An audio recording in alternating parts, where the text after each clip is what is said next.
नमस्कार दोस्तों, आप सभी का हम तहे दिल से स्वागत करते हैं आपके अपने कार्यक्रम में।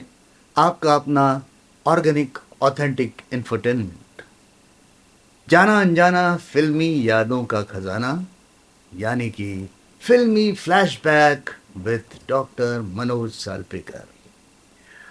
बहुत सी बातें पर्दे के पीछे की ऐसी होती हैं जिनके बारे में हम अवगत नहीं होते, और हम पर्दे पर बहुत सारी चीज़ें देखकर कभी दुखी होते हैं, कभी आनंदित होते हैं, कभी किसी को देखते ही हमारे चेहरे पर हंसी के फवारे छूटने लगते हैं, तो कभी किसी का ख्याल आते ही हमारी आंखों में आंसू आने लगते हैं। आज एक ऐसी शख्सियत से हम मिलने जा रहे हैं जिस शख्सियत की कहानी अगर हम सुने तो हमें ऐसा लगेगा कि ये किसी फिल्म की कहानी हो सकती, या फिर इस पर कोई फिल्म बन सकती है। लेकिन जिसे देखते ही, जिसका ख्याल आते ही, जिसके बारे में सोचते ही हम खुश होते हैं, हंसने लगते हैं और हमारी सारे टेंशन्स दूर होने लगते हैं, ऐसी वो शख्सियत है जिसका नाम है जॉनी लीवर। जॉनी लीवर, ये नाम सुनते ही एक गुदगुदी सी होने लगती है, हंसी उनके किसी न किसी एक कैरेक्टर को, किसी न किसी फिल्म के एक चरित्र को हमारी आंखों के सामने लाने के बाद हम बड़े खुश हो जाते हैं और हंसने लगते हैं, लोगों को भी हंसाने लगते हैं, उन्हें याद करके हंसने लगते हैं। उसका नाम है जॉनी लीवर। जॉनी लीवर यानी कि जॉन प्रकाश राव जनुमला, जिनका मूल नाम है, जो कि आंध्र प्रदेश के प्रकाशम जिले में पैदा हुए थे। और आपको ये जानकर बड़ा अचरज होगा कि जॉनी लीवर जिन्हें हम कहते हैं, उस वो जॉन बहुत ही गरीब खानदान में पैदा हुए थे। उनके पिता एक मजदूर थे, और मजदूरी का आलम भी ऐसा था, गरीबी का आलम भी ऐसा था कि बहुत बार खाने के लिए कुछ नहीं हुआ करता था। काम की तलाश में वे बम्बई आ गए और बम्बई में धारावी में रहने लगे। धारावी की जो झोपड़पट्टी है वहाँ पर एक जगह उन्होंने बनाई और वहाँ पर किसी तरह गुजर बसर करने लगे। काम की तलाश में उन्हें आखिर हिंदुस्तान यूनिलीवर में नौकरी मिल गई एक मजदूर की, और ऑपरेटर के रूप में वहाँ पर वो काम करने लगे। उनके जो बच्चे थे वो बच्चे बहुत ज़्यादा पढ़ लिख नहीं पाए, यहाँ तक कि जॉन जो था यानी कि जॉनी लीवर जो थे वो भी 7वीं कक्षा तक पढ़ सके। 7वीं के बाद वे पढ़ नहीं सके क्योंकि घर की आर्थिक परिस्थिति ठीक नहीं थी, और उसके कारण बच्चों को भी घर के बाहर निकलकर काम करना पड़ा। तो ये जो जॉन था ये बचपन में ही घर के बाहर निकला, और पढ़ाई तो कुछ होती नहीं थी क्योंकि जा नहीं सकते थे स्कूल में, तो रास्ते पर पेन बेचने का काम इसने शुरू किया। लेकिन इसकी एक बड़ी अच्छी बात थी, एक बड़ी ताकत इसके पास थी, और वो ये थी कि ये लोगों की नकल बड़ी अच्छी किया करता था। यानी कि कोई भी आदमी उसे दिखता था उसकी वो नकल उतार दिया करता था, तो आसपास के लोग जो थे वो बड़ी मज़ा लिया करते थे, खुश हो जाया करते थे। अब इसी उसके गुण का फ़ायदा उसे वो पेन बेचने में मिला।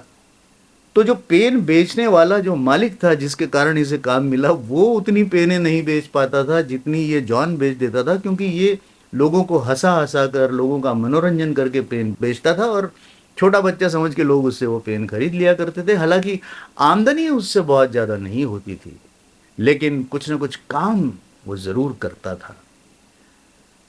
उसके पिता को ये ध्यान में आया कि आमदनी भले ही ना हो लेकिन ये काम कर सकता है, तो उन्होंने कोशिश की, कंपनी में लोगों से बात की, और इस छोटे से बच्चे को भी कंपनी में नौकरी लग गई। एक मजदूर की तरह ये काम करने लगा हिंदुस्तान यूनिलीवर में। दोस्तों, वो एक ऐसा दौर था जब घर में खाने के लिए पैसे नहीं हुआ करते थे। 13 वर्ष की उम्र में ये छोटा जो जॉन था, इसने एक दिन ये निर्णय ले लिया था कि वो अब आत्महत्या कर लेगा, क्योंकि उसे ऐसा लगता था कि मैं कुछ नहीं कर सक रहा, मेरे घर में खाने के लिए कम पड़ रहा है, ऐसी हालत में इस दुनिया में रहकर भी कोई फायदा नहीं। और रेल की पटरी पर जाकर लेट गया ताकि एक ट्रेन आए और उसे काट कर चली जाए।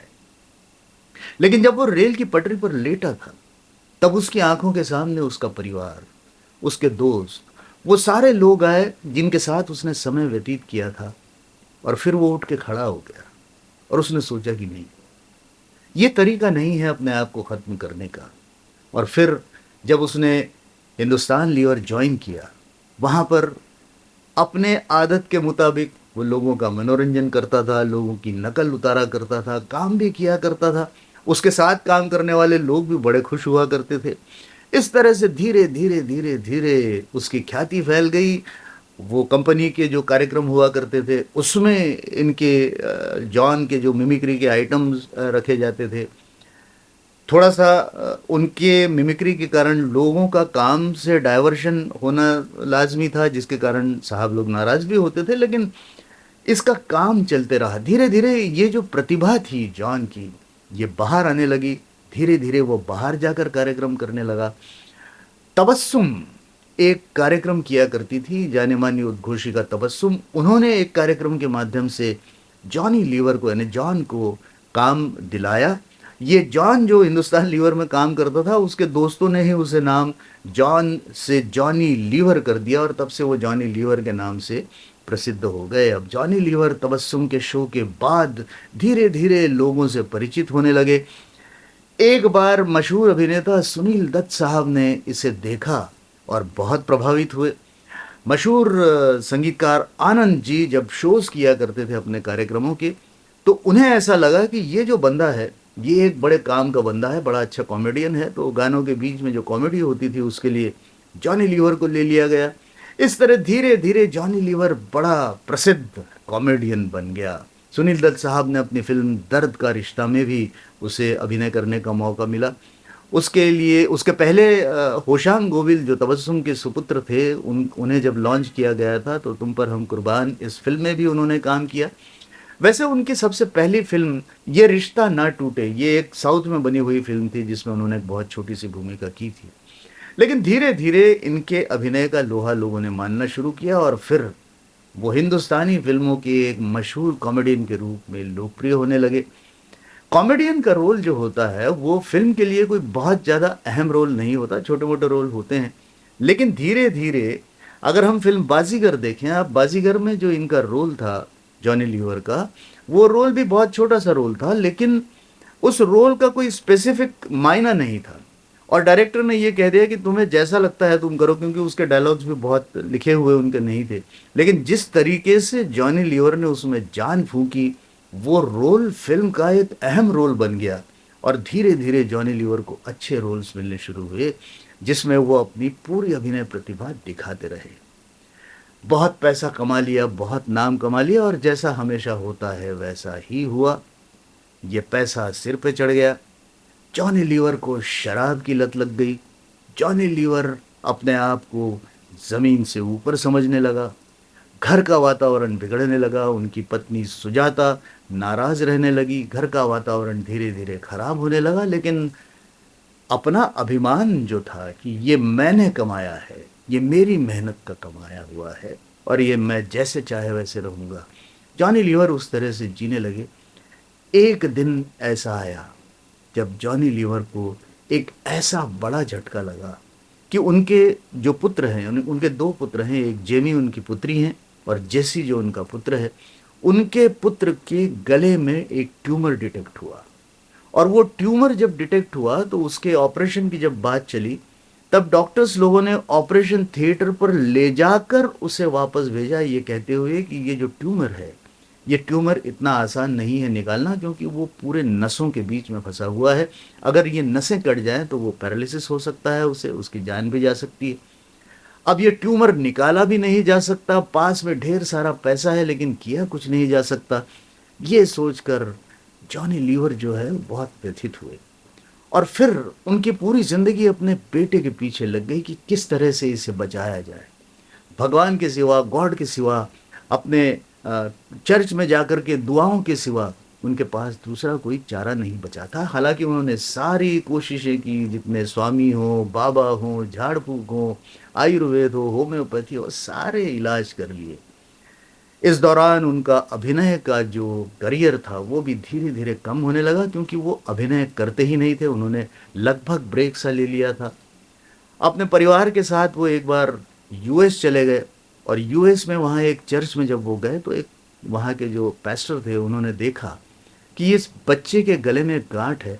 उन्होंने एक न्यूयॉर्क के हॉस्पिटल का उन्हें पता बताया, केटरिंग हॉस्पिटल, और वहाँ पर भेजकर उन्होंने बताया कि गॉड आपके बच्चे को ज़रूर बचाएगा, आप वहाँ पर जाइए। पता नहीं क्या हुआ ऐसा कि जॉनी लीवर को लगा कि सारी उम्मीदें हारने के बाद भी उन्हें ऐसा लगा कि नहीं, एक बार दिखा ही देना चाहिए, और वो उस हॉस्पिटल में गए। ये वो हॉस्पिटल था जहाँ सुनील दत्त साहब की धर्मपत्नी नरगिस जी का ही इलाज हुआ था।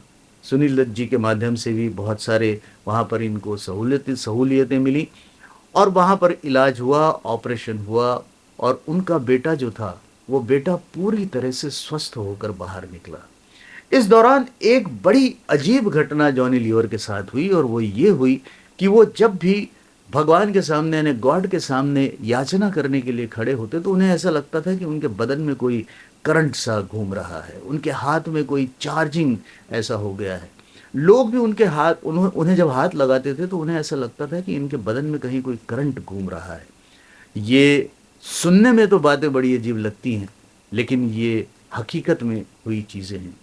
और आपको ये जानकर भी आश्चर्य होगा कि उसके बाद कई दिनों तक जॉनी लीवर जो हैं वो एक ऐसे संत समान व्यक्ति बन गए थे कि लोगों को जब तकलीफ़ें होती थी तब वो याचना करने के लिए, प्रेयर करने के लिए जॉनी लीवर को बुलाया करते थे, क्योंकि उन्हें यकीन था कि इनकी प्रेयर में बहुत ताकत है, और उनकी प्रेयर से बहुत सारे लोगों की तकलीफ़ें भी दूर हुआ करती थी।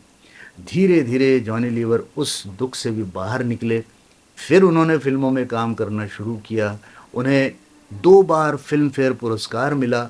आज भी वो अपने फिल्मी करियर में पूरी शिद्दत के साथ जुड़े हुए हैं, लगे हुए हैं। उनकी सुपुत्री जो हैं वो भी मिमिक्री आर्टिस्ट के रूप में कार्य करती हैं। उनका बेटा भी कोशिश कर रहा है फिल्मों में आने की।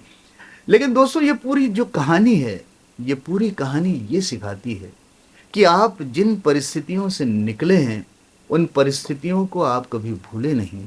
उन परिस्थितियों के साथ हमेशा अपने आप को ज़िंदा रखें।